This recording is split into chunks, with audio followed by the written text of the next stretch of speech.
Hello students, तो कैसे आप लोग। मैं राहुल चौधरी का फिर से आज सॉल्यूशंस के एक और लेक्चर के साथ, और ये है लेक्चर 2। और इससे पहले हमने लेक्चर 1 में दो टॉपिक कवर किए थे। पहला इंट्रोडक्शन ऑफ सॉल्यूशन, दूसरा टाइप्स ऑफ सॉल्यूशन। और आज हम यहाँ पे करने जा रहे हैं, मतलब लेक्चर 2 में करने जा रहे हैं expressing the concentration of solution. क्या करने जा रहे हैं? Expressing the concentration of solution, मतलब सॉल्यूशन के कंसंट्रेशन को एक्सप्रेस करना हम सीखेंगे। क्या करना सीखेंगे? एक्सप्रेस करना। किसको? सॉल्यूशन के कंसंट्रेशन को। अब क्या ये सॉल्यूशन का कंसंट्रेशन होता क्या है? सबसे पहला क्वेश्चन ये होता है, इन साधारण भाषा मतलब इन सिंपल लैंग्वेज, कंसंट्रेशन का मतलब ये होता है कि किसी भी सॉल्वेंट या सॉल्यूशन में, ध्यान देना, किसी भी सॉल्वेंट या सॉल्यूशन में कितनी मात्रा में सॉल्यूट डिसॉल्व है। ठीक है ना? किसी भी सॉल्यूशन या सॉल्वेंट में कितनी मात्रा में जो सॉल्यूट जो है वो उसमें डिसॉल्व है, वो उसका कंसंट्रेशन कहलाता है। किसका? सॉल्यूशन का। ठीक है, या सॉल्वेंट का। जैसे ये गिलास है, इसमें हमने पानी डाला, ठीक है, और इसमें हमने शुगर के क्रिस्टल मिला दिए। ये रहे हमारे शुगर के क्रिस्टल। ठीक है, अभी ध्यान से सुनना, जब ये इसके अंदर डिसॉल्व होगा, ये एक एक्वस सॉल्यूशन बन जाएगा। ठीक है, जब ये इसके अंदर डिसॉल्व होगा, तो डिसॉल्व होने के बाद ध्यान देना, जब ये इसमें डिसॉल्व होगा तो यहाँ पे दो केस निकल गए, मतलब दो चीजें निकल के आएंगी। या तो दोनों एक ही जैसी चीज होंगी, लेकिन उसमें दो अंतर होगा, मतलब दोनों में अंतर होगा। क्या होगा अंतर? वो मैं बता रहा हूं।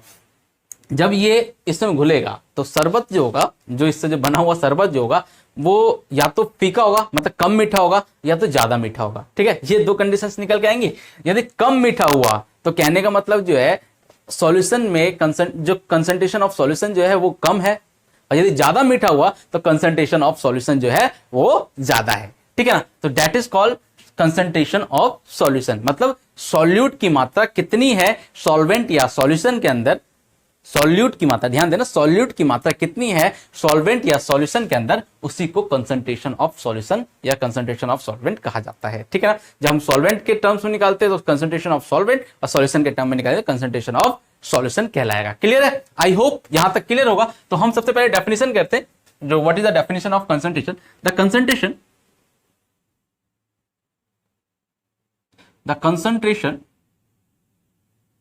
Of the solution is the amount of solute dissolved in non-solvent or solution।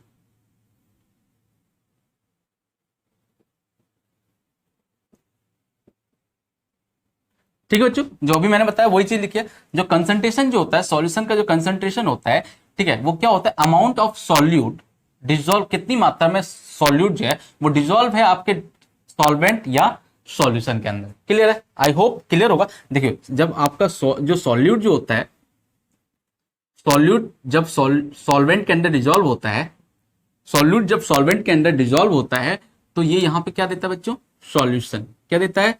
Solution. I think clear होगा। ठीक है, अभी यहां पे ध्यान से सुनना, मैं एक टर्म को दोबारा याद दिलवा रहा हूं कि जो ये सॉल्यूट जो होता है ये आपका स्मॉलर अमाउंट में होता है। स्मॉलर अमाउंट वाले को सॉल्यूट बोला जाता है। जैसे कि यहाँ पे चीनी यहाँ पे आपका क्या था? स्मॉलर अमाउंट में होता है शरबत के अंदर, और पानी लार्जर अमाउंट में होता है। तो लार्जर अमाउंट में जो होता है उसे हम सॉल्वेंट बोलते हैं। ठीक है ना? क्लियर बच्चों? लार्जर अमाउंट में जो होता है उसे हम क्या बोलते हैं? सॉल्वेंट। ठीक है, और इन दोनों के मिक्स होने से जो निकलता है, बनता है, उसे हम सॉल्यूशन, मतलब शरबत जो है वो एक सॉल्यूशन है। क्लियर है? जिसे हम कौन सा सॉल्यूशन बोलते हैं?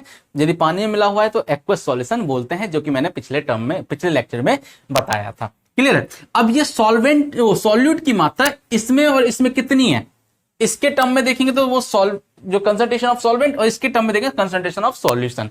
इसका टर्म बस एक ही है जिसे हम मोलैलिटी बोलते हैं। इसके अलावा जितने भी टर्म्स हैं उसमें हम सॉल्यूशन का ही टर्म पढ़ेंगे, वो हम आगे समझेंगे। ठीक है ना? तो इसकी मात्रा कितनी है? अब ये जो चीज है ये दोनों में ही मिक्स हो रही है, मतलब ये जो चीज है ये इसमें मिक्स हो रही है, और इसी से इन दोनों से ये बनकर के आ रहा है। तो कहने का मतलब जो मिक्स जो हो रहा है, जो डिसॉल्व हो रहा है, वो ये हो रहा है, ना कि ये।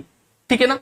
यहां पर ध्यान रखना, डिसॉल्व कौन हो रहा है? सॉल्यूट डिसॉल्व हो रहा है। ठीक है, तो सॉल्यूट की मात्रा ही कंसंट्रेशन को डिफाइन करती है। सॉल्यूट की मात्रा कितनी है सॉल्यूशन के अंदर या सॉल्वेंट के अंदर, उसी को कंसंट्रेशन बोलते हैं। ठीक है, यदि सॉल्यूट की मात्रा कम होगी तो कंसंट्रेशन कम है, यदि सॉल्यूट की मात्रा ज्यादा है तो कंसंट्रेशन ज्यादा है। ठीक है ना? तो सॉल्यूट की मात्रा जब कम होती है तो उसे डाइल्यूशन बोला जाता है, डाइल्यूशन बोला जाता है। और कंसंट्रेशन की मात्रा यदि सॉल्यूट की मात्रा यदि ज्यादा है तो उसे कंसंट्रेटेड सॉल्यूशन कहा जाता है। ध्यान देना, यदि कंसंट्रेशन सॉल्यूट की मात्रा यदि कम होगी तो उसे डाइल्यूशन कहा जाएगा। ये सॉल्यूशन की मात्रा सॉरी ये सॉल्यूट की मात्रा कम होगी तो उसे डाइल्यूशन कहा जाएगा, और यदि सॉल्यूट की मात्रा ज्यादा होगी तो उसे कंसंट्रेटेड सॉल्यूशन कहा जाएगा। नहीं है बात समझ में?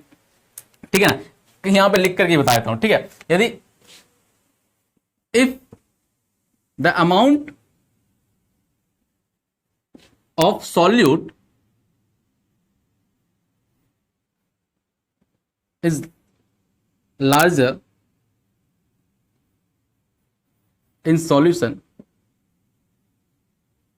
हायर भी लिख सकते हो, इन सॉल्यूशन और सॉल्वेंट, सॉल्वेंट या सॉल्यूशन, सॉल्वेंट या solution, then it is known as concentrated solution, concentrated solution. ठीक है बच्चों, और इफ the amount of solute, if the amount of solute is smaller in solvent या solution, then it is known as diluted solution, diluted solution। ठीक है बच्चों, और एक चीज का ध्यान और देना, यदि कंसंट्रेटेड सॉल्यूशन है, यदि किसी भी चीज किसी, अब सॉल्यूशन मतलब कंसंट्रेटेड कब होगा, जैसे फॉर एग्जांपल यदि आप नमक पानी बना रहे, मतलब सब्जी बना रहे, सब्जी में नमक की मात्रा तो उसकी तरी जो होती है, तो उसमें यदि नमक की मात्रा ज्यादा होती है तो वहां पे कंसंट्रेटेड ज्यादा है। ठीक है, मतलब सॉल्यूट जो है वहां पे ज्यादा, नमक जो है वो एक तरह का सॉल्यूट है। ठीक है ना, तो वहां पे सॉल्यूट ज्यादा है। ठीक है, तो उसको डाइल्यूट करने के लिए, मतलब उसको कम करने के लिए सॉल्वेंट को बढ़ाया जाता है। ठीक है ना, किसको बढ़ाया जाता है? सॉल्वेंट को बढ़ाया जाता है। मान लो जैसे ये चीनी पानी है, ठीक है, इसमें यदि मान लो चीनी ज्यादा हो गई, ठीक है, तो ये कंसंट्रेटेड हो जाएगा। ठीक है, तो इसको कम, मतलब इसको डाइल्यूट करने के लिए, इसको मतलब इसके मीठापन को कम करने के लिए, मतलब जब मीठापन कम होगा तो मतलब कहने का मतलब चीनी की मात्रा कम होगी। ठीक है, तो उसको कम करने के लिए, वो तो उतनी रहेगी, लेकिन सॉल्वेंट को यदि हम बढ़ा देंगे, मतलब पानी को हम यदि और बढ़ा देंगे तो ये डाइल्यूट हो जाएगा। क्लियर है? यदि हमें कंसंट्रेटेड से डाइल्यूशन पे लेकर के आना होता है, कंसंट्रेटेड को डाइल्यूटेड करना होता है, तो वहां पे हम क्या करते हैं? सॉल्वेंट की मात्रा बढ़ा देते हैं। यदि हमें डाइल्यूशन से कंसंट्रेटेड करना होता है तो वहां पे हम सॉल्यूट की मात्रा बढ़ा देते हैं। तो इस टर्म को याद रखना, ठीक है ना? आई होप यहां तक क्लियर होगा। और ये जो टर्म है, जो आपका डाइल्यूशन और कंसंट्रेटेड का जो टर्म है, ये actually that is the way of expressing concentration of solution, मतलब ये एक वे है सॉल्यूशन के कंसंट्रेशन को एक्सप्रेस करने का, और इस वे को बोला जाता है क्वालिटेटिव। क्या बोला जाता है? क्वालिटेटिवली। ठीक है ना? देखो ध्यान से सुनना, जो आपका सॉल्यूशन कंसंट्रेशन को जो एक्सप्रेस किया जाता है वो दो वेज में करा जाता है। मोस्ट जो कंसंट्रेशन को, ये एनसीईआरटी के थ्रू मैं बता रहा हूं, एनसीईआरटी में जो लिखा हुआ है कि एनसीईआरटी में भी और वैसे भी जो कंसंट्रेशन को जो एक्सप्रेस, अदरवाइज जो रेफरेंस बुक है वहां पे इस टर्म को नहीं दे रखा है, इस पॉइंट को नहीं दे रखा है, लेकिन एनसीईआरटी में ये क्लियर दे रखा है। जब बेटा कंसंट्रेशन, हम एनसीईआरटी के बेस पे ही चलेंगे, ठीक है ना, तो वहां पे दे रखा है कि कंसंट्रेशन ऑफ सॉल्यूशन जो है वो दो वेज में एक्सप्रेस किया जाता है। हम एक्सप्रेसिंग पढ़ रहे हैं, ठीक है, वो दो वेज में एक्सप्रेस किया जाता है। पहला आपका क्वालिटेटिवली और दूसरा क्वांटिटेटिवली। क्वांटिटेटिवली, ठीक है, ठीक है बच्चों, पहला क्वालिटेटिवली और दूसरा क्वांटिटेटिवली। अब क्वालिटेटिवली में क्या होता है और क्वांटिटेटिवली में क्या होता है उसको देखते हैं। तो ये वाला जो टर्म है ये आपका क्वालिटेटिवली है, क्वांटिटेटिवली मैं आपको यहां पे बता रहा हूं। यहां पे देखिए आप, जो आपका क्वालिटेटिवली होता है, क्वालिटेटिवली जो होता है, यहां पे हमने on the behalf of quality के इस पे बताते हैं, on the behalf of quality, on the behalf of quality, मतलब क्वालिटी के बेस पे हम बताते हैं कि भाई ये चीज आपका कॉन्सेंट्रेटेड है या डाइल्यूटेड है। ठीक है ना? तो हमने यहां पे बस दो ही वर्ड यूज करते हैं। यहां पे हम जो वर्ड यूज करते हैं, यहां पे दो वर्ड यूज करते हैं, पहला डाइल्यूशन का और दूसरा कंसंट्रेटेड का।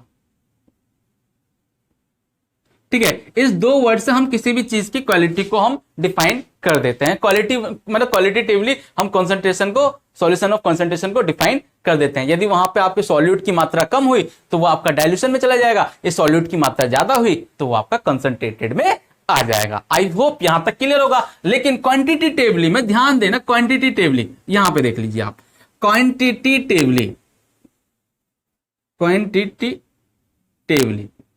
क्वांटिटी टेबल में क्या होता है बच्चों, ध्यान से सुनना। जो क्वांटिटी टेबल में होता है, यहां पे हम 8 अदर वेज का यूज करते हैं। यहां पे हम ना क्वांटिटी बिहाफ पे करते हैं। किसके बिहाफ पे करते हैं? क्वांटिटी के बिहाफ पे। मतलब सॉल्यूट की मात्रा कितनी है, क्वांटिटी कितनी है, अमाउंट ऑफ सॉल्यूट अपॉन में अमाउंट ऑफ सॉल्वेंट या सॉल्यूशन। ये यहां पे हम क्वांटिटी के बेस पे करेंगे। क्वांटिटी के बेस में मतलब concentration equal to, concentration equal to आपका अमाउंट ऑफ सॉल्यूट, कितना अमाउंट, सॉरी, ऑफ सॉल्यूट कितना डिजॉल्व है, आपका अमाउंट ऑफ सॉल्वेंट या सॉल्यूशन में। ठीक है बच्चों, मतलब क्वांटिटी टेबल में क्या होता है, हम क्वांटिटी के बेस पे on the behalf of quantity, ये जो होता है बच्चों, ये यहां पे था on the behalf of quality, और ये जो होता है on the behalf of quantity, on the behalf of quantity के बेस पे होता है बच्चों। ठीक है ना, क्वांटिटी के बेस पे मतलब वहां पे सॉल्यूट की कितनी क्वांटिटी है और सॉल्वेंट या सॉल्यूशन की कितनी क्वांटिटी है, उसके बेस पे आपका क्वांटिटी टेबली आपका एक्सप्रेस, उसके बिहाफ पे क्वांटिटेटिवली एक्सप्रेस करता है। ठीक है ना।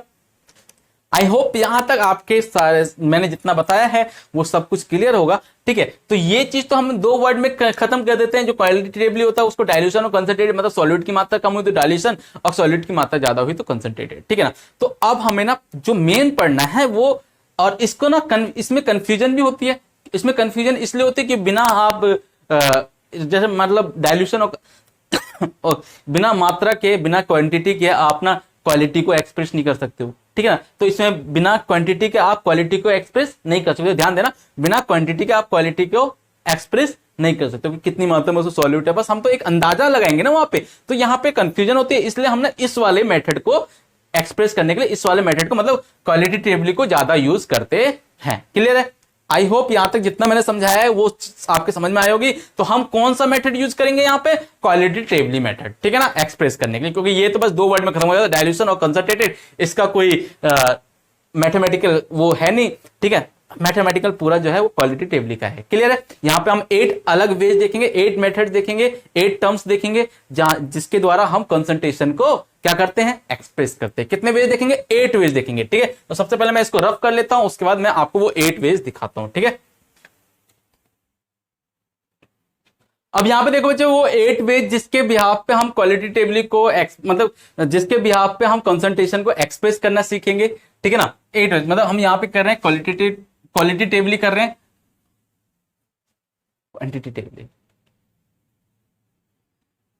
अब यहां पे देखना बच्चे, वो 8 वेज जिसके बिहाफ पे हम एक्सप्रेस करना सीखेंगे सॉल्यूशन के कंसंट्रेशन को। ठीक है ना, मतलब जो क्वांटिटी टेबल में मैंने अभी बताया था उसी के बेस पे हम जो 8 डिफरेंट वेज जो यूज करेंगे वो कौन कौन से टर्म्स, डिफरेंट टर्म्स जो यूज करेंगे वो कौन कौन से टर्म हम यूज करेंगे। सबसे पहला देखना बच्चों, सबसे पहला हम करेंगे यूज परसेंटेज। परसेंटेज, ठीक है, हम कौन सा वे यूज कर रहे हैं? हम यहां पे क्वांटिटेटिवली वेज यूज कर रहे हैं, क्वांटिटेटिवली, ये हम क्वांटिटेटिवली वेज यूज कर रहे हैं एक्सप्रेस करने के लिए कंसंट्रेशन ऑफ सॉल्यूशन को। ठीक है ना, पहला हम परसेंटेज, दूसरा जो हम यूज करेंगे वो यूज करेंगे हम स्ट्रेंथ। ठीक है बच्चों, तीसरा मोलरिटी, चौथा जो यूज करेंगे हम वो मोलैलिटी, पांचवा आपका नॉर्मेलिटी। ठीक है बच्चों, और यहां पे देख लो छठा जो है वो मोल फ्रैक्शन, सातवां मास फ्रैक्शन, और आठवां जो है वो आपका पीपीएम। ये पीपीएम क्या बच्चों? पीपीएम का मतलब होता है पार्ट्स पर मिलियन।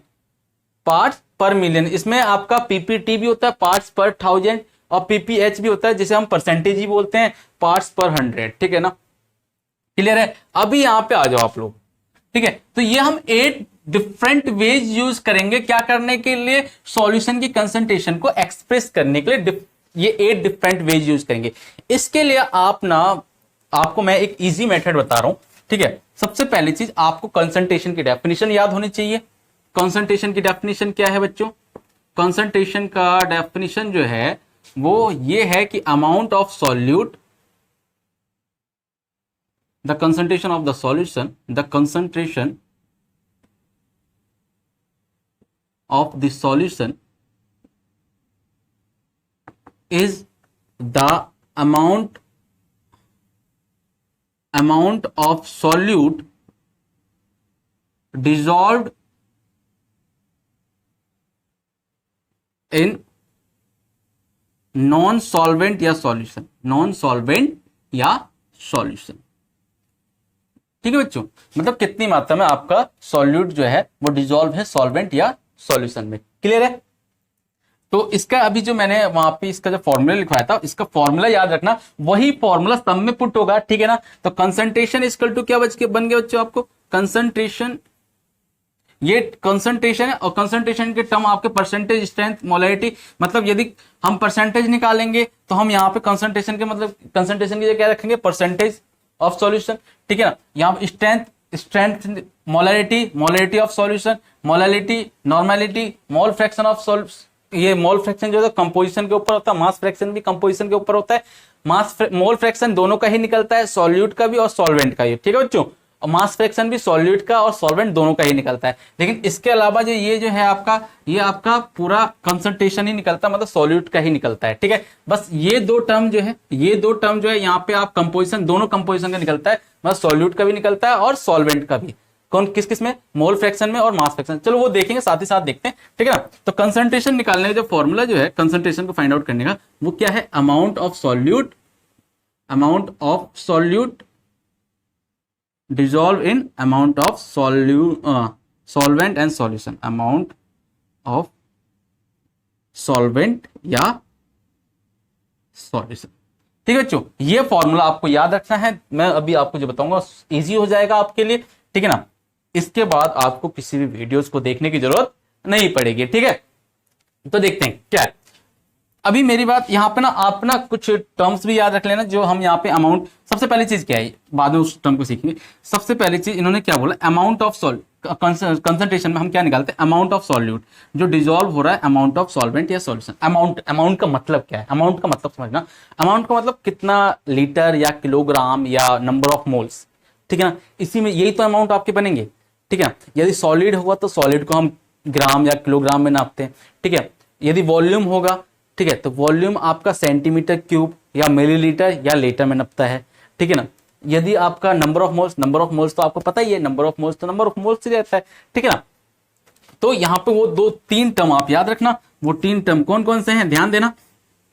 पहला, या तो यहां पे वेट होगा, वेट या मास होगा, अमाउंट जो होगा या वेट या मास में होगा। ठीक है, तो वेट और मास की जो यूनिट होगी या तो ग्राम होगी या किलोग्राम होगी। ठीक है बच्चों। दूसरी आपकी वॉल्यूम होगी, वॉल्यूम हो सकता है, और वॉल्यूम यदि होगा तो वॉल्यूम या तो सेंटीमीटर क्यूब में होगा या लीटर में, मिलीलीटर में होगा या लीटर में होगा। ठीक है ना, वो मैं बताता चलूंगा किसमें क्या होगा। ठीक है, और तीसरा जो वो नंबर ऑफ मोल्स होगा, नंबर ऑफ मोल्स। ये 3 टर्म्स याद रखना। नंबर ऑफ मोल्स तो आप लोगों को पता ही है, ये नंबर ऑफ मोल्स जो उसको एन से डिनोट किया जाता है, वो नंबर ऑफ मोल्स में रहता है। ठीक है ना, वो नंबर्स होता है तो उसका कोई यूनिट होता नहीं, बस MOL मोल होता है। ठीक है ना। ठीक है, इसका तो आपका मोल। ठीक है, क्लियर है। तो ये 3 टर्म यूज देख रहे हैं, इसको 3 टर्म को याद रखना। यही 3 टर्म यहाँ पे यूज होंगी। ठीक है ना। किसके साथ यूज होगी? इस फॉर्मूले के साथ, बस इसी फॉर्मूला, यही फॉर्मूला पूरे में पुट होगा। ठीक है, और इसके अकॉर्डिंग मतलब डेफिनेशन जो सबकी बनेगी, सबकी जो डेफिनेशन बनेगी वो यही डेफिनेशन बनेगी। बस यहाँ पे ना आपको ना सॉल्यूट पता चल जाएगा कि कौन सा सॉल्यूट जो आपका ग्राम में है या किस में लेना है, वो आपको बता दी जाएगा। ठीक है ना। अब कुछ आपके यूनिट्स याद रखने हैं आपको, जैसे यूनिट्स का मतलब ये मैं बता रहा हूं, जैसे ना 1 सेंटीमीटर क्यूब इक्वल टू होता है 1 मिलीलीटर, सेंटीमीटर को मिलीलीटर में चेंज करना। तो इसी प्रकार 100 सेंटीमीटर क्यूब इक्वल टू हो जाएगा 100 मिलीलीटर, ठीक है बच्चों। और 1000 सेंटीमीटर क्यूब इक्वल टू, ध्यान देना, 1000 centimetre cube equal to 1000 millilitre, और इसको बोल सकते हैं 1 लीटर, और 1 लीटर जो होता है वो 1 डेसीमीटर क्यूब के बराबर होता है, ठीक है ना। ये ध्यान रखना, ये वाली टर्म और ये दोनों टर्म, ठीक है ना। ये 3 टर्म है, इस तीनों टर्म को याद रखना, ठीक है। आई होप यहां तक आप लोग क्लियर होगा। अब आ जाइए आप टर्म्स की तरफ, ठीक है, जो एक्सप्रेस करेंगे हम, ठीक है। सबसे पहली चीज क्या है, परसेंटेज, ठीक है। तो परसेंटेज जो होता है, जो सब परसेंटेज होता है, परसेंटेज आपका सॉल्यूट का भी निकलता है और सॉल्वेंट में, दोनों ही कंपोजिशन का निकलता है। परसेंटेज ये कंपोजिशन के बेस पे निकलता है, कंपोजिशन के बेस पे निकलता है परसेंटेज, ये आपका कंपोजिशन के बेस पे होता है कंपोजिशन। अब कंपोजिशन क्या होता है हमको पता है, हम सबको पता है कि सॉल्यूट और सॉल्वेंट, सॉल्यूशन के जो अंदर जो कंपोजिशन होता है वो सॉल्यूट और सॉल्वेंट होता है। तो सॉल्यूट का ही परसेंटेज निकलता है और सॉल्वेंट का ही परसेंटेज निकलता है, ठीक है ना। लेकिन परसेंटेज जो निकलता है, परसेंटेज जो होता है, परसेंटेज 3 तरीके से मेजर किया जाता है, ठीक है ना। तो परसेंटेज यूजुअली, परसेंटेज, मैं परसेंटेज को ऐसे लिख रहा हूं, परसेंटेज यूजुअली एक्सप्रेस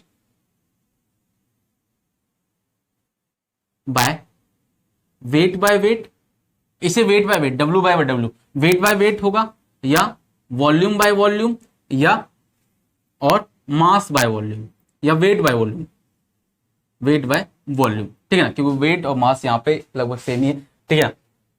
तो परसेंटेज यूजुअली एक्सप्रेस किया जाता है बच्चों वेट बाय वेट से, वॉल्यूम बाय वॉल्यूम से, और वेट बाय वॉल्यूम से, ठीक है ना। अब ये वेट बाय वेट क्या है, वॉल्यूम बाय वॉल्यूम क्या है, और वेट बाय वॉल्यूम क्या है, ध्यान देना। जो ऊपर वाला टर्म होगा ये अमाउंट ऑफ सॉल्यूट है, ठीक है, और नीचे वाला टर्म जो है ये अमाउंट ऑफ सॉल्यूशन है, ठीक है। यदि हम कंपोजिशन सॉल्यूट का निकालना है, यदि हम यहाँ पे यदि सॉल्यूट का निकालना है, आपको किसका निकालना है, सॉल्यूट का निकालना है, तो ठीक है। यदि कंपोजिशन आपका सॉल्वेंट है, ध्यान देना, यदि कंपोजिशन सॉल्वेंट है, नीचे हमेशा ही सॉल्यूशन ही रहेगा, ठीक है। बस एक जगह चेंज होगा, वो मोलैलिटी चेंज होगा, जहां पे नीचे आपका सॉल्वेंट आ जाएगा। मोलैलिटी में आपका जो नीचे होगा वो क्या होगा, सॉल्वेंट, ठीक है। इसके अलावा इन सब में ही आपका नीचे क्या होगा, सॉल्यूशन होगा, सब में। बस एक मोलैलिटी एक ऐसा टर्म है जहां पे नीचे आपका सॉल्वेंट होगा और ये आपका किलोग्राम में होगा, किलोग्राम एक यहां पे होगा, किलोग्राम एक यहां पे होगा, ठीक है ना। इसके अलावा जितना भी टर्म है आपका, ये जितना भी टर्म दिख रहा है आपको, ये सारा ही नीचे आपका अपॉन में सॉल्यूशन होगा, मतलब सॉल्यूट जो होगा वो सॉल्यूशन में डिसॉल्व होगा। अदरवाइज यही एक ऐसा टर्म है, मोलैलिटी एक ऐसा टर्म है जहां पे सॉल्यूट जो है वो सॉल्वेंट के टर्म में बताया गया है, ठीक है ना। मतलब सॉल्यूट को सॉल्वेंट में डिसॉल्व करके एक्सप्रेस किया गया है, ठीक है ना। मतलब जो कंसंट्रेशन जो है यहाँ पे सॉल्वेंट का निकाला गया है, क्लियर है। आई होप यहां तक समझ में आया होगा। अभी यहां पे समझना आप, percentage usually expressed by W, weight by wait, या वॉल्यूम बाय वॉल्यूम, या वेट बाय वॉल्यूम। यहां पे देखना बच्चे, यहां पे मैं इसको सेपरेट कर रहा हूं और यहां पे इसको एक एक करके मैं बता रहा हूं, ठीक है। इसको मैं इधर कर रहा हूं, वेट बाय वेट देखो सबसे पहले, wait by wait, wait by wait का मतलब क्या है, वेट बाय वेट मतलब आपका अमाउंट जो होगा, जो सॉल्यूट का या सॉल्वेंट का, ये परसेंटेज है वो कंपोजिशन का निकाला जाता है, तो या तो सॉल्यूट का निकाला जाएगा या सॉल्वेंट का निकाला जाएगा, ठीक है ना। किसके रिगार्डिंग, किसके टर्म में निकाला जाएगा, सॉल्यूशन के टर्म में, ठीक है ना। मैंने पहले ही बता दिया, बस मोलैलिटी आपका सॉल्वेंट में आता है, इसके अलावा सब कुछ सॉल्यूशन में ही रहता है, ठीक है ना। नीचे आपका बस सॉल्वेंट में ही नीचे आपका वो मोलैलिटी में ही नीचे आपका सॉल्वेंट आएगा, अदरवाइज सबके नीचे आपका क्या आएगा, सॉल्यूशन आएगा, ठीक है ना। तो वेट बाय वेट में क्या होगा, वेट बाय वेट सबसे पहले लगता है कहां पे, ध्यान से सुनना। वेट बाय वेट जब आपका देखो, वेट बाय वेट मतलब मास होता है, ठीक है, एक तरह का मास। तो सॉलिड यदि डिजॉल्व होता है लिक्विड में, कब, in case of solid dissolve हो रहा है, सॉलिड डिजॉल्व इन लिक्विड, तो क्या होगा, सॉलिड को हम हमेशा वेट में लेते, वॉल्यूम में तो लेंगे नहीं, ठीक है ना। सॉलिड को किस में लेंगे, वेट में लेंगे, ठीक है, इसका हम मास लेंगे, ठीक है। और लिक्विड का क्या ले सकते हैं, लिक्विड का हम मास भी ले सकते हैं, मतलब वेट भी ले सकते हैं या वॉल्यूम भी ले सकते हैं, ठीक है ना। वेट भी ले सकते हैं या वॉल्यूम भी ले सकते हैं, क्लियर। लिक्विड जो होता है वो वेट का, वेट में भी हम उसको कैरी लैट कर सकते हैं और वॉल्यूम में भी लैट कर सकते हैं, ठीक है। तो जो इसका बनेगा, तो सॉलिड जो ये डिजॉल्व जो ये होगा आपका सॉल्यूट, ठीक है, और ये आपका क्या होगा, सॉल्वेंट, ठीक है ना। तो मान लो यदि हम दोनों को ना वेट में लेंगे तो वेट बाय वेट बनता है, क्या बनता है, जब हम दोनों को ही लैट करेंगे, इसका भी हम वेट लेंगे और इसका भी वेट लेंगे, ठीक है, तो वो वेट बाय वेट बनेगा। मतलब अब जब ये भी वेट और ये भी वेट होगा तो सॉल्यूशन आपका वेट में ही आएगा ना, ध्यान देना, जब ये भी वेट और ये भी वेट में आएगा तो सॉल्यूशन भी आपका वेट में ही आएगा, ठीक है ना। तो परसेंटेज ऑफ कंपोजिशन जो बनेगा, percentage of composition equal to weight of composition, weight of composition upon में वेट ऑफ सॉल्यूशन। देख लो यहां पे अमाउंट है तो वेट ऑफ कंपोजिशन अपॉन में वेट ऑफ सॉल्यूशन इनटू 100, ठीक है। मतलब कहने का मतलब ये W अपॉन में W, वेट ऑफ कंपोजिशन को W से डिनोट करें, W1 अपॉन में W2 से ये डिनोट करें, सॉल्यूशन को हम W2 से डिनोट करें, ये हो जाए W1 प्लस W2 हो सकता है, ये इसको ना W1 अपॉन में W1 प्लस W2, ठीक है। यदि हम सॉल्यूट का निकाल रहे हैं तो ये W1 अपॉन में W1 प्लस W2, क्योंकि हमारा एक सॉल्यूट होगा एक सॉल्वेंट, यदि हम सॉल्यूट को W1 ले रहे हैं और सॉल्यूट को आप W2 लेते हैं, ठीक है, तो ये W1 अपॉन में W1 प्लस W2 इंटू 100, ठीक है। तो ये आपका क्या निकल के आ जाएगा, परसेंटेज ऑफ कंपोजिशन। अब यहां पे ये कंपोजिशन कौन सा कंपोजिशन निकाला, हमने अभी निकाला है सॉल्यूट का। किसका निकाला बच्चों, सॉल्यूट का, ठीक है ना। और इसी प्रकार से यदि मैं ना परसेंटेज ऑफ कंपोजिशन मतलब कंपोजिशन सॉल्वेंट निकालूंगा, किसका निकालूंगा, परसेंटेज ऑफ कंपोजिशन सॉल्वेंट का, किसका, सॉल्वेंट का। फॉर्मूला यही है, वेट ऑफ कंपोजिशन या तो वेट ऑफ सॉल्वेंट, यहां पे आप वेट ऑफ सॉल्यूशन सॉल्यूट भी रख सकते थे, यहां पे आप वेट ऑफ सॉल्यूट भी रख सकते थे, wait of solute upon weight of solution into 100, ठीक है। तो यहां पे हमने वेट ऑफ सॉल्वेंट रखना है, तो वेट ऑफ सॉल्वेंट को हमने W2 लिया है, तो W2 अपॉन में सेम W1 प्लस W2। अच्छा, ये W1 प्लस W2 मतलब ये दोनों मिलेगा तभी तो सॉल्यूशन बनेगा, इसलिए मैंने W1 प्लस W2 लिया इंटू 100, ठीक है। तो आप कंपोजिशन ऑफ यदि सॉल्वेंट का परसेंटेज ऑफ सॉल्वेंट निकालना है तो आप ऐसे निकालेंगे, ठीक है। यदि परसेंटेज ऑफ सॉल्यूट निकालना है तो आप ऐसे निकालेंगे। क्लियर है, आई होप यहां तक क्लियर होगा। ध्यान सुनना, परसेंटेज ऑफ सॉल्यूट निकालोगे तो सॉल्यूट ऊपर, नीचे अपॉन में सॉल्यूशन, सॉल्यूट का वेट अपॉन में सॉल्यूशन का वेट इंटू 100 कर देना है। सॉल्वेंट का परसेंटेज निकालना है तो सॉल्वेंट का वेट अपॉन में सॉल्यूशन का वेट इंटू 100 कर देना है। आई होप क्लियर होगा, ठीक है। तो ये था हमारा वेट बाय वेट, ठीक है,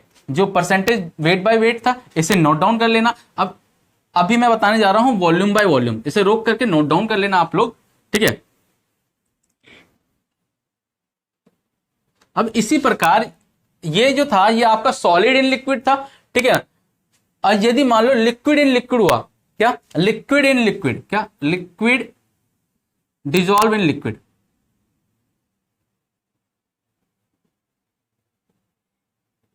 लिक्विड डिजॉल्व इन लिक्विड, तो लिक्विड डिजॉल्व हो रहा है तो ये आपका लिक्विड है, तो लिक्विड को आप वॉल्यूम में भी ले सकते हो, मैंने जैसे उसमें बताया था, लिक्विड को आप वॉल्यूम में भी ले सकते हो और मास में भी ले सकते हो, ठीक है, वेट में भी ले सकते हो, ठीक है। तो यहाँ पे यदि हम इसको भी वेट में लेते हैं और इसको भी वॉल्यूम में लेते हैं और इसको भी वॉल्यूम में लेते हैं, तो आपका दोनों मिलकर के ये आपका सॉल्यूट और ये आपका सॉल्वेंट, ठीक है ना। इसको V1 ले लेते हैं, V2 अभी ले लेते हैं ताकि बाद में दिक्कत ना आए, ठीक है।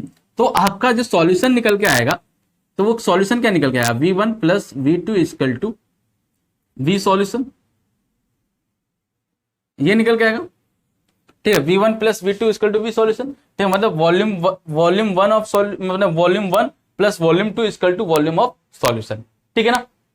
मतलब वॉल्यूम, ये V1 क्या था, वॉल्यूम ऑफ सॉलिड, और V2 क्या था, volume of solvent equal to volume of solution. Clear है। अभी तो यदि मुझे इसका परसेंटेज देखना है, यदि मुझे इसका परसेंटेज निकालना है तो मैं क्या निकालूंगा, तो इसी मेथड को, इसी को बोला जाता है wait by volume by volume, ठीक है। तो यदि मुझे वॉल्यूम 1 मतलब सॉल्यूट का वॉल्यूम निकालना है, तो परसेंटेज ऑफ वॉल्यूम निकालना है सॉल्यूट का, तो कैसे निकालेंगे, परसेंटेज ऑफ कंपोजिशन, सेम वैसे हो जाएगा, परसेंटेज ऑफ कंपोजिशन सॉल्यूट का निकालना है तो सॉल्यूट हुआ तो V1, ठीक है ना बच्चों। सॉल्यूट यहां पे क्या है, सॉल्यूशन, सॉल्यूट का निकालना है तो क्या कैसे निकालेंगे, volume of solute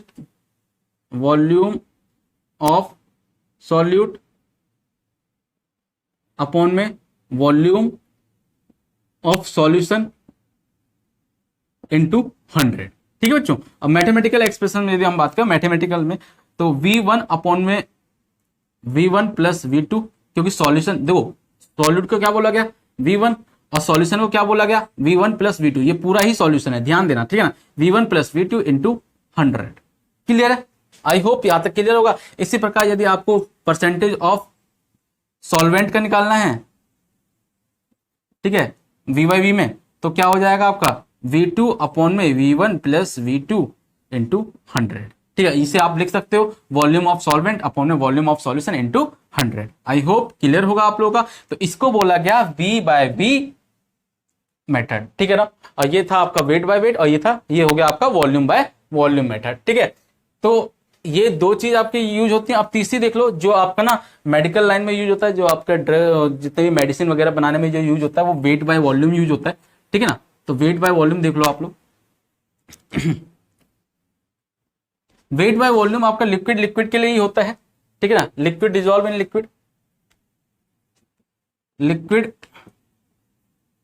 dissolve in liquid. और इसका जो यूज ना आपका मेडिसिन वगैरह में यूज, मेडिसिन वगैरह जो बनती है, ठीक है ना, तो उनसे वहां पे ज्यादा यूज होता है। ठीक है, तो इसी यूनिट को यूज किया था वो मेडिसिन वगैरह में। तो यहाँ पे जो ये है आपका सॉल्यूट, सेम ये है आपका सॉल्यूट और ये है आपका सॉल्वेंट, ठीक है ना।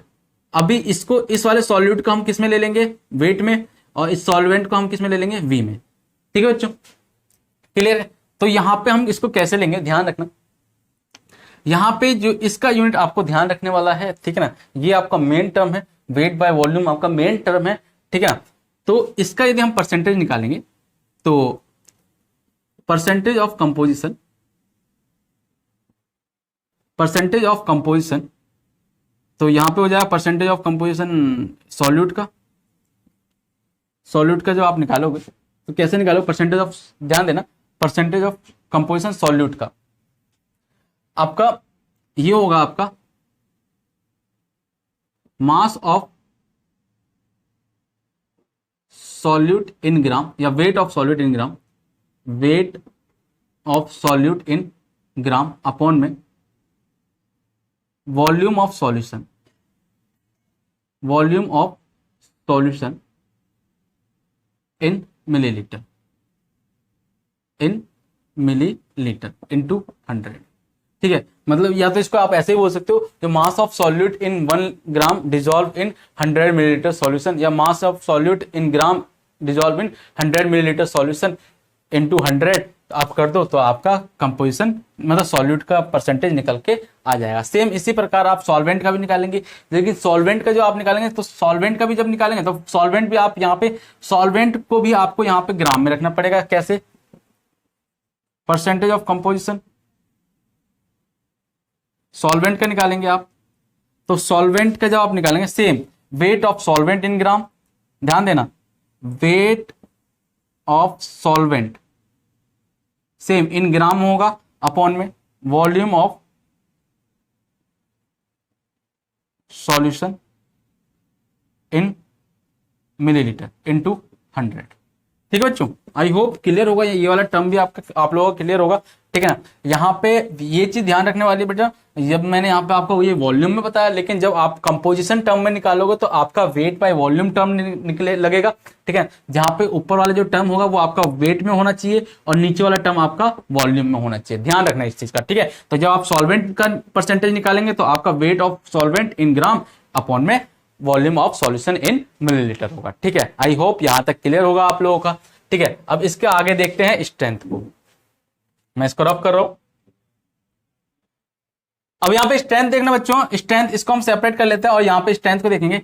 स्ट्रेंथ, इससे पहले हमने परसेंटेज को देखा था, परसेंटेज आपका कंपोजिशन का निकला था, मतलब सॉल्यूट और सॉल्वेंट दोनों का निकल रहा था। इसके अलावा मोल भी आपका कंपोजिशन में निकलेगा, मतलब सॉल्यूट और सॉल्वेंट दोनों का निकलेगा, और मास फ्रैक्शन भी आपका सॉल्यूट और सॉल्वेंट कंपोजिशन में निकलता है, सॉल्यूट और सॉल्वेंट दोनों का ही निकलता है। ठीक है ना, इसके अलावा ये सारे जो है ये आपका सिर्फ सॉल्यूट की मात्रा बताते हैं आपके सॉल्यूशन में। ठीक है, तो स्ट्रेंथ को देखना, it is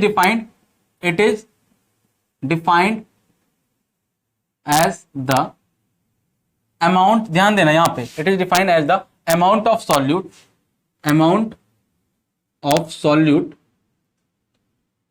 dissolve, amount of solute in gram, sorry in gram dissolve. देखो अमाउंट ऑफ सॉल्यूट किसमें, इन ग्राम में, डिजॉल्व है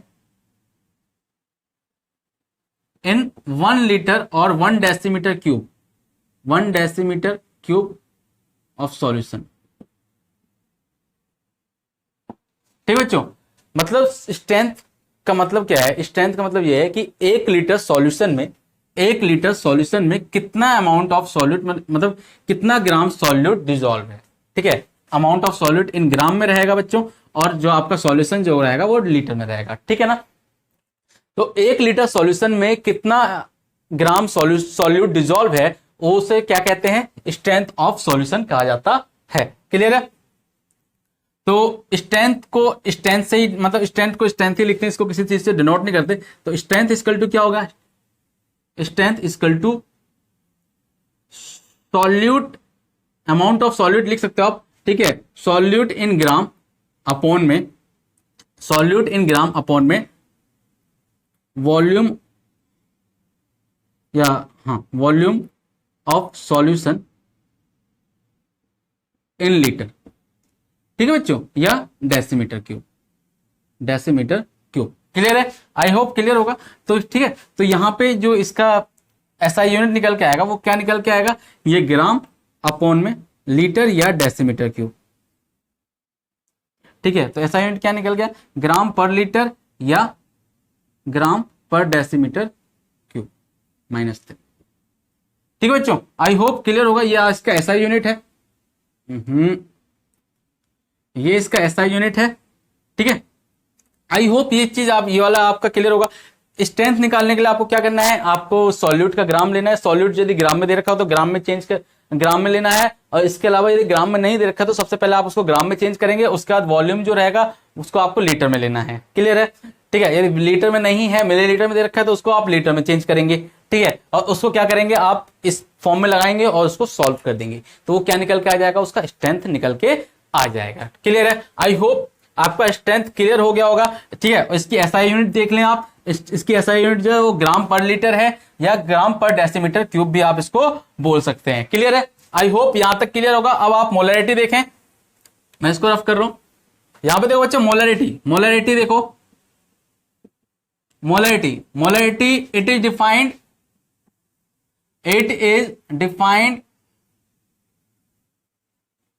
एज द amount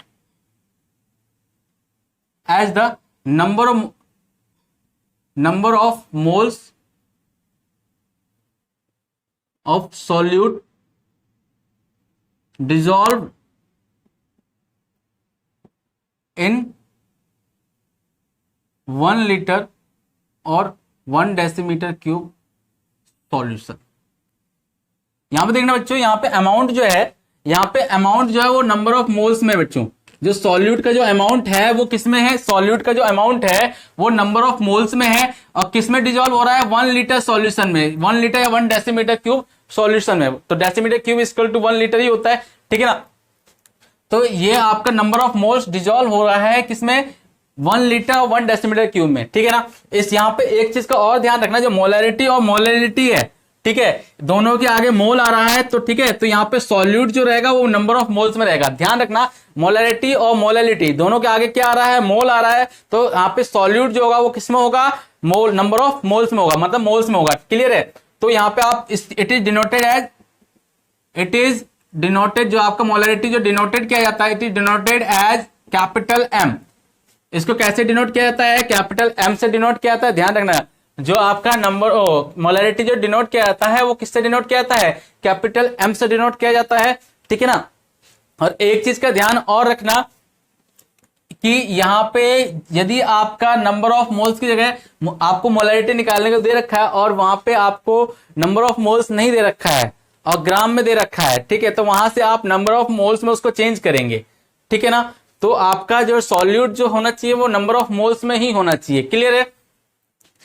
और इसको मैं एक बार और समझा देता हूं, जो 1 लीटर सॉल्यूशन में कितना number of moles solute dissolve है उसी को मोलरिटी कहा जाता है। 1 लीटर सॉल्यूशन में कितना number of moles solute dissolve है, जब हम इसको फाइंड आउट करते हैं तो वो मोलरिटी निकल के उसकी आती है। तो M इक्वल टू क्या होगा बच्चों? Number of moles of solute, number of moles of solute upon में volume of solution,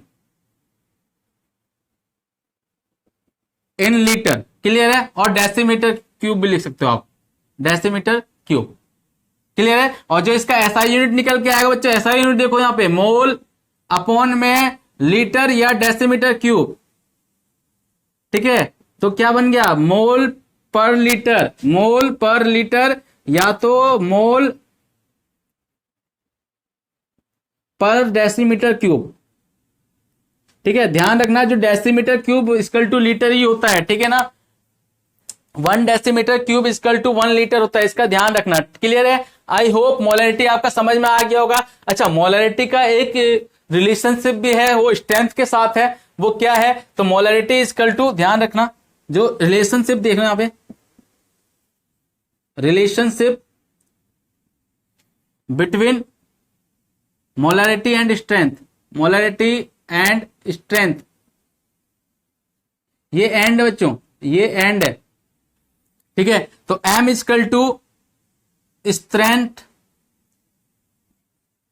strength upon में molar mass of solute, molar mass of solute. ठीक है बच्चों, ये आपका रिलेशन होता है किसका, मोलरिटी और स्ट्रेंथ का। ठीक है, यदि इस रिलेशन को सीखना है तो मैं इसके लिए एक अलग से वीडियो डाल दूंगा। ठीक है, एक अलग से लेक्चर वीडियो बना दूंगा।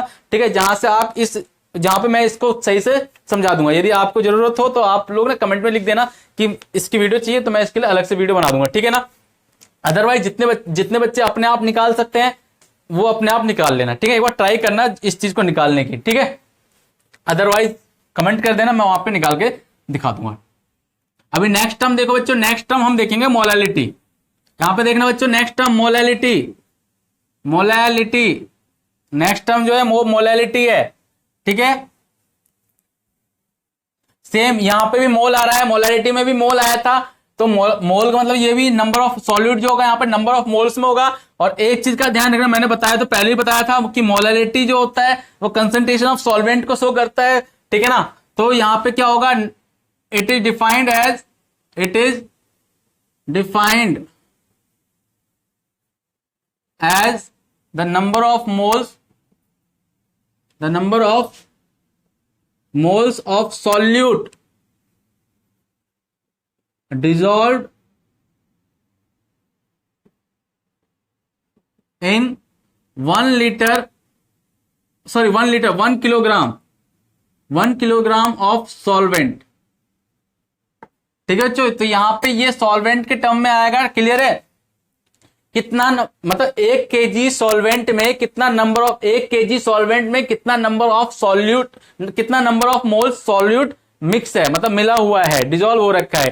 ठीक है ना, जब हम इस टर्म को निकालते हैं तो मोलैलिटी निकल के आता है। क्लियर है, it is denoted by small M, it is denoted by small M, small M. ठीक है, तो स्मॉल एम इक्वल टू मतलब molality equal to number of moles. Same बच्चों यहां पे देखना, सेम डेफिनेशन सबकी वही बन रही है। ठीक है, बस सॉल्यूट की मात्रा दे रखी है और सॉल्यूशन आया, सॉल्वेंट आपका किस मात्रा में है वो बता रखा है। क्लियर है, अदरवाइज डेफिनेशन भी सेम है और फॉर्मूले भी लगभग सबके सेम ही हो रहे हैं। ठीक है, बस अमाउंट किस यूनिट में दे रखे, अमाउंट मतलब सॉल्यूट की अमाउंट जो वो किस यूनिट में दे रखे, बस वही चेंज हो रहा है। ठीक है, तो number of moles of solute upon में मास ऑफ या वेट ऑफ सॉल्वेंट, क्योंकि ये एक तरह के 1 kg है तो सॉल्वेंट वो वेट हो गया, तो सॉल्वेंट इन kg। ध्यान रखना ग्राम में होगा तो उसको आपको kg में चेंज करना पड़ेगा, इस चीज का ध्यान रखना। ठीक है ना, तो जो इससे आपका क्या निकल के आ जाएगा, मोलैलिटी निकल के आ जाएगा। ये एक ऐसा टर्म है, यही एक ऐसा टर्म है जो सॉल्वेंट के रिगार्डिंग निकलता है और kg में निकलता है। ठीक है ना, kg में एक ये निकलेगा, एक ये निकलेगा। ठीक है ना, अदरवाइज परसेंटेज वाले में भी हमने kg देखा था, percentage of weight by wait वाला जो था। ठीक है, और उसके अलावा जितने भी थे वो आपके लीटर वगैरह में निकलते हैं। और नहीं ये भी आपका मास ऑफ ये भी निकलेगा आपको पीपीएम भी। क्लियर है, बस इसका ये ध्यान देना, ये आपका सॉल्वेंट में निकलता है। ठीक है, तो इसका जो एसआई यूनिट निकल के आएगा, इसका एसआई यूनिट क्या निकल के आएगा, मोल अपॉन में किलोग्राम। ठीक है, तो ये क्या हो जाएगा, मोल पर केजी, मोल पर केजी। क्लियर है, ये इसका एसआई यूनिट हो जाएगा बच्चों। क्लियर है, आई होप यहां तक ये आपको समझ में आ गया। दोबारा समझा देता हूं कि 1 kg में 1 kg ऑफ सॉल्वेंट में 1 kg ऑफ सॉल्वेंट में कितना number of mole solute dissolve है, जब उसको हम फाइंड आउट करते हैं तो वो उसकी मोलैलिटी निकल के आती है। क्लियर है? आई थिंक ये वाला मोलैलिटी आपका क्लियर हो गया होगा। अभी नेक्स्ट है आपका नॉर्मेलिटी, तो मैं रफ कर दे रहा हूं। यहां पे नॉर्मेलिटी देखना बच्चों, नॉर्मेलिटी, नॉर्मेलिटी, ठीक है। नॉर्मेलिटी में देखना, it is defined as the number of gram of equivalent of solute, number of gram of equivalent solute, equivalent solute dissolved in 1 liter और 1 डेसीमीटर क्यूब सॉल्यूशन। ये थोड़ा सा अलग टर्म है बच्चों, ध्यान देना। यहां पे number of gram of equivalent है। Number of gram of equivalent क्या होता है, पहले इसको समझ लो। Number of gram of equivalent जो निकलता है, number of gram of equivalent, equivalent को इक्यू से डिनोट किया था, इक्यू से, ठीक है। इक्वल टू ये होता है मास ऑफ सॉल्यूट, मास ऑफ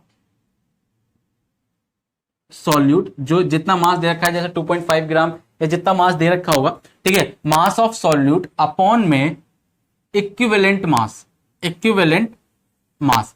अब ये इक्विवेलेंट मास टर्म जो है ना बच्चों, ये कई बच्चों को आता होगा लेकिन कई बच्चों को नहीं आता है, ठीक है। तो इस लेक्चर में मैं इक्विवेलेंट मास निकालना नहीं सिखा सकता हूं, ठीक है ना। यदि जिन बच्चों को यदि इक्विवेलेंट मास निकालना नहीं आता है तो वो कमेंट बॉक्स में जरूर लिखना, ठीक है। तो मैं इक्विवेलेंट मास के ऊपर एक अलग से टॉपिक बना दूंगा, ठीक है। और जिन बच्चों को आता है उनके लिए अच्छी बात है, ठीक है। तो number of gram of equivalent ऐसे निकाला जाता है, तो मास ऑफ सॉल्यूट अपॉन में इक्विवेलेंट मास। क्लियर है? जिनको नहीं आता है वो कमेंट बॉक्स जरूर लिखना, ठीक है। और अदरवाइज मैं इसका formula, it is denoted by N, it is denoted by capital N, ठीक है। तो आपका नॉर्मेलिटी कैसे निकालेंगे, N equal to number of, same number of, ये उतारेंगे number of gram of equivalent, number of gram of equivalent of solute, ये number of gram, ये जी से ग्राम, ऑफ इक्विवेलेंट, इक्यू से इक्विवेलेंट ऑफ सॉल्यूट अपॉन में volume of solution, किसमें, in litre में, ठीक है बच्चों। 1 लीटर में या डेसीमीटर क्यूब में, सेम, ठीक है। तो इसका जो एसआई यूनिट निकल के आता है बच्चों, ध्यान देना, इसका जो एसआई यूनिट आता है वो ग्राम इक्विवेलेंट, इसे ग्राम इक्विवेलेंट, इसका जो एसआई यूनिट निकल के आता है ग्राम इक्विवेलेंट पर लीटर। क्या निकल के आया, ग्राम इक्विवेलेंट पर लीटर। क्लियर है? ये इसका एसआई यूनिट देखो, ग्राम इक्विवेलेंट, जो आपका ग्राम ऑफ इक्विवेलेंट ऑफ सॉल्यूट जो होता है उसका ग्राम इक्विवेलेंट अपॉन में लीटर आ जाएगा, तो ये हो जाएगा ग्राम इक्विवेलेंट पर लीटर, ठीक है बच्चों। आई होप ये वाला टर्म आपको क्लियर होगा। मुझे पता है कई बच्चों को इक्विवेलेंट मास नहीं निकालना आता होगा, ठीक है। तो मैं इसके लिए एक अलग से वीडियो बना दूंगा, ठीक है ना, जहां पे आप इक्विवेलेंट मास निकालना सीख जाओगे। क्लियर है? क्योंकि इस वीडियो में यदि इस लेक्चर में डालेंगे तो ये लेक्चर थोड़ा लंबा हो जाएगा, ठीक है, तो और ज्यादा लेंथी हो जाएगा, ठीक है। तो मैं उतना खींचना नहीं चाहता, तो मैं इसके लिए एक अलग से इक्विवेलेंट मास के लिए एक अलग से वीडियो बना दूंगा, ठीक है ना, जहां से आप सीख लेना। अभी मैं इसको रफ कर रहा हूं, आप फटाफट सब कुछ नोट डाउन करते चले, रोक करके आप पॉज करके आप सारा नोट डाउन करते चले, ठीक है। अभी नॉर्मेलिटी खत्म होगी, अब आ गया मोल फ्रैक्शन। अब यहां पे बच्चों मोल फ्रैक्शन देखना, मोल फ्रैक्शन, मोल फ्रैक्शन, ठीक है बच्चों। मोल फ्रैक्शन देखेंगे, मोल फ्रैक्शन यहां पे हम मोल मतलब जो सॉल्यूट, या यहां पे मैंने पहले बताया था कि आपका जैसे परसेंटेज हो गया, ठीक है, और मोल फ्रैक्शन और मास फ्रैक्शन, ये तीनों ही कंपोजिशन बेस्ड पे निकाला जाता है। तो मोल फ्रैक्शन, यहाँ पे मोल फ्रैक्शन ऑफ सॉल्यूट का अलग निकलेगा और मोल फ्रैक्शन ऑफ सॉल्वेंट का अलग निकलेगा, ठीक है ना। तो मोल फ्रैक्शन ऑफ सॉल्यूट को हम, मतलब मोल फ्रैक्शन को हम डिनोट करते हैं एक्स से। Mole fraction it is denoted bye x, it is denoted bye x, ठीक है ना। तो एक्स में भी हम एक्स बी से, मतलब सॉल्वेंट को हम XA से डिनोट करेंगे, मोल फ्रैक्शन ऑफ सॉल्वेंट।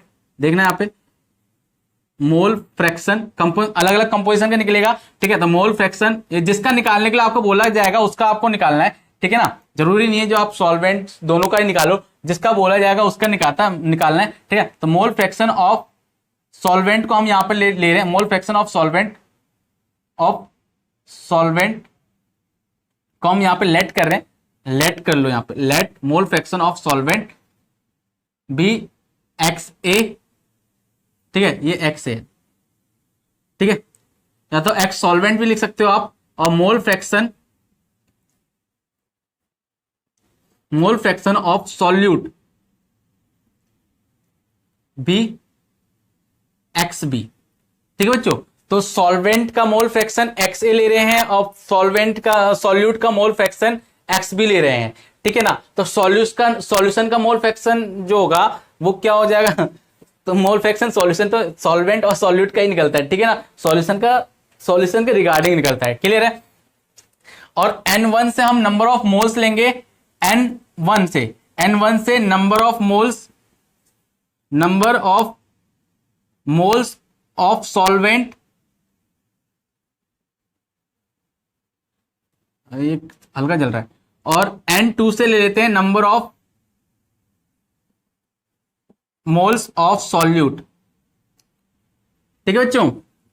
ये हमने N1 और N2 ले लिया है, number of moles of solvent और number of moles of solute. Confuse मत होना, ये मोल फ्रैक्शन को हमने इससे डिनोट करवाया है, और क्योंकि मोल फ्रैक्शन सॉल्यूट का अलग, सॉल्वेंट का अलग निकल के आएगा, सॉल्यूट का अलग निकल के आएगा, जिसका आपको निकालना है आप उसका लोगे, ठीक है ना। तो जैसे मान लो मैं सॉल्वेंट का निकालूंगा, मोल फ्रैक्शन ऑफ सॉल्वेंट, तो XA का निकालूंगा, तो XA इक्वल टू, ध्यान रखना XA ये X है, XA इसका mole fraction of solvent equal to क्या होगा, number of moles of solvent, ऊपर सॉल्वेंट का आएगा, अपॉन में number of moles of solution आएगा। ध्यान रखना ऐसे नंबर ऑफ, मैं ऐसे लिख लेता हूं पहले, नंबर ऑफ या पहले मैं आपको आपका मोल फ्रैक्शन का ना डेफिनेशन, वो मोल फ्रैक्शन का फॉर्मूला बताता हूं। तो मोल फ्रैक्शन का फॉर्मूला होता है number of moles of composition, number of moles of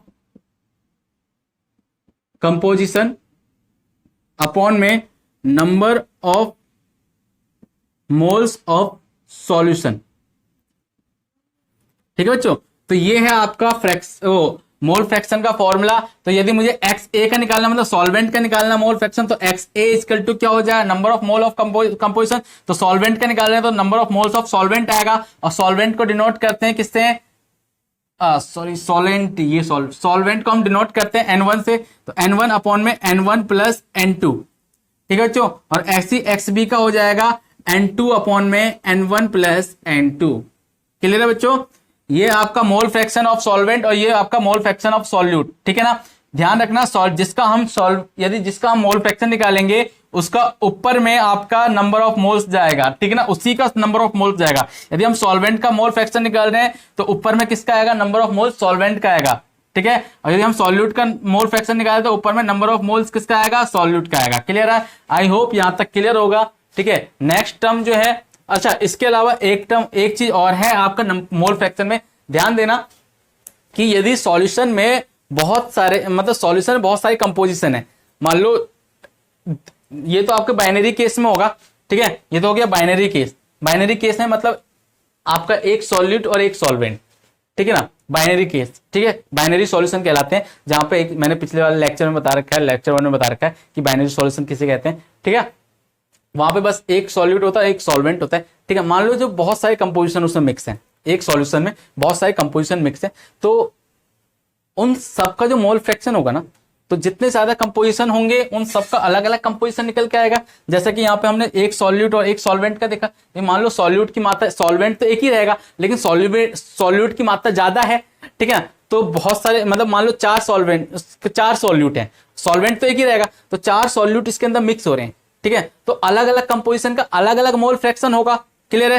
तो इन सबका जो मोल फ्रैक्शन होगा ना, उन सबका मोल फ्रैक्शन जब हम ऐड करेंगे, उन सबका मोल, ध्यान देना, उन सबका मोल फ्रैक्शन जब हम ऐड करेंगे, मतलब जैसे मतलब XA प्लस XB यदि करें, ठीक है, तो ये मिल करके 1 बनेगा। कितना यूनिटी हो जाएगा, जब ये यूनिटी होगा तो आंसर कितना आएगा 1। मतलब XA प्लस XB, XA मतलब मोल फ्रैक्शन A मतलब mole fraction of solvent plus mole fraction of solute equal to 1। ठीक है, तो इसी प्रकार जितना भी होगा XA plus XB plus XC dot dot dot XN, ठीक है ना, मान लो 1 2 3 4 ऐसे चलता गया और XN तक चला गया, तो इन सब का जो मोल फ्रैक्शन सम होकर कितना आएगा 1 आएगा। क्लियर है? आई होप डाउट क्लियर होंगे, यहां तक कोई भी डाउट नहीं होगा। ठीक है, जैसे ये मोल फ्रैक्शन निकला है वैसे ही आपका मास फ्रैक्शन भी निकलेगा बच्चों। मास फ्रैक्शन कैसे निकलेगा, ध्यान देना, मास फ्रैक्शन पे आ जाओ। मास फ्रैक्शन में आपको चेंज क्या करना है, मास फ्रैक्शन को एक्स में ही लेना है। ठीक है, मास फ्रैक्शन में आपको ना डब्ल्यू का यूज करना है। जैसे वेट, जैसे हमने परसेंटेज में निकाला था ना, तो परसेंटेज वाले जो डब्ल्यू बाय डब्ल्यू का जो परसेंटेज निकाला था, डब्ल्यू बाय डब्ल्यू का, तो W1 अपॉन में W1 प्लस W2 निकाला था ना हमने। ठीक है ना, और इंटू 100 क्या था वहां पे, इंटू 100 छोड़ दो, इंटू 100 हटा दो, और ये जो निकल के आएगा ये आपका मास फ्रैक्शन निकल के आएगा। ठीक है समझा रहा हूं। ठीक है, जैसे आप सॉल्वेंट मतलब सॉल्यूट का निकाल रहे हो और सॉल्यूट को ना आप ना X2 मान रहे हो। ठीक है, तो सॉल्यूट को यदि आप X2 मान रहे हो तो यहाँ पे W2 आ जाएगा, W2 अपॉन में W1 प्लस W2। यदि आप सॉल्वेंट का निकाले तो यदि आप उसको X1 मानते हो तो W1 अपॉन में W1 प्लस W2 आ जाएगा। ठीक है, मतलब कहने का मतलब ये है कि यदि आप मास फ्रैक्शन निकाल रहे हो तो सेम सब कुछ यही होगा। ठीक है, बस करना क्या है 12th क्लास में बच्चों, तो ये समझ लेना करना क्या है। वहां पे ये करना है कि आपको ना लेट सही से करना है कि XA किसको ले रहे हो, XB किसको ले रहे हो। ठीक है, और वहां पे ना वेट 1 और वेट 2 लेना है।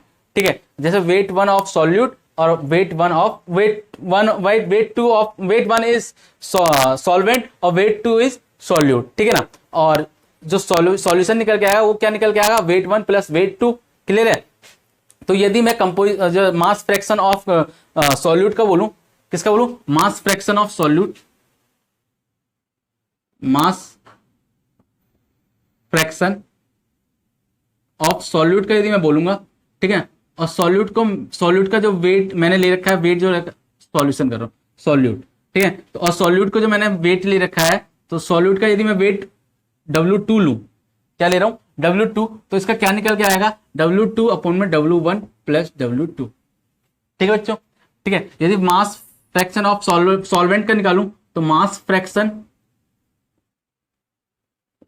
ऑफ सॉल्वेंट और इसको मैं W1 मानूं, ठीक है, तो क्या निकल के आएगा W1 अपॉन में W1 प्लस W2। ठीक है, और इसी चीज को आप यदि 100 से मल्टीप्लाई कर देते हो तो ये उसका परसेंटेज निकल के आ जाएगा। ठीक है, क्लियर है? और जब 100 हटा दे तो इंटू 100 से हटा दे तो ये मास फ्रैक्शन निकल के आ जाएगा। क्लियर है? और इसमें भी सेम यही वाली कंडीशन लगती है कि सबका मास फ्रैक्शन यदि 2 या 2 से अधिक यदि कंपोजिशन उसमें मिक्स है, तो इन सबका मास फ्रैक्शन यदि आप सम करोगे, इन सबका मास फ्रैक्शन जब आप ऐड करोगे तो 1 के बराबर आएगा। क्लियर है? आई होप यहां तक सारे डाउट्स क्लियर होंगे। मोल फ्रैक्शन और मास फ्रैक्शन आप लोगों का क्लियर होगा। ठीक है, इसके बावजूद यदि कोई डाउट रह जा रहा है तो आप कमेंट बॉक्स में जरूर लिखना। ठीक है, अब आ जाओ आप लास्ट टॉपिक पीपीएम।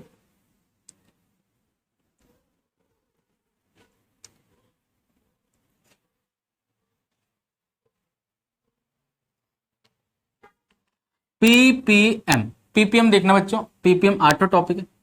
ठीक है, पीपीएम को कैसे निकाला जाता है बच्चों, ध्यान, इसको हम सीधा निकालना सीखते हैं। ठीक है, पीपीएम को मास ऑफ सॉल्यूट पार्ट पर मिलियन, इसका फुल फॉर्म क्या है, इसका फुल फॉर्म है पार्ट पर मिलियन। ठीक है, तो ये हो जाएगा मास ऑफ सॉल्यूट अपॉन में मास ऑफ सॉल्यूशन। ठीक है, परसेंटेज में हम 100 से मल्टीप्लाई करते हैं और पीपीएम में आप 10 की पावर 6 से, मतलब मिलियन की वैल्यू कितनी होती है, मिलियन की जो वैल्यू होती है 10 की पावर 6 मतलब 10 लाख होती है, 10 लाख होती है ना, LAKH 10 लाख। ठीक है, तो ये आपके 10 लाख होती है ना, तो ये आपका ये ऐसे आपका पीपीएम निकलेगा। क्लियर है? आई होप आपको कंसंट्रेशन टर्म समझ में आया होगा, expressing the concentration of solution, ये आपको ये वीडियो समझ में आई होगी। ठीक है, जितना भी मैंने एक्सप्लेन किया होगा ये आपको प्रॉपर समझ में आया होगा। यदि कोई डाउट रह रहा है तो कमेंट बॉक्स में जरूर लिखना। ठीक है ना, और वीडियो कैसी लग रही है ये जरूर बताना। जय हिंद, जय भारत, धन्यवाद।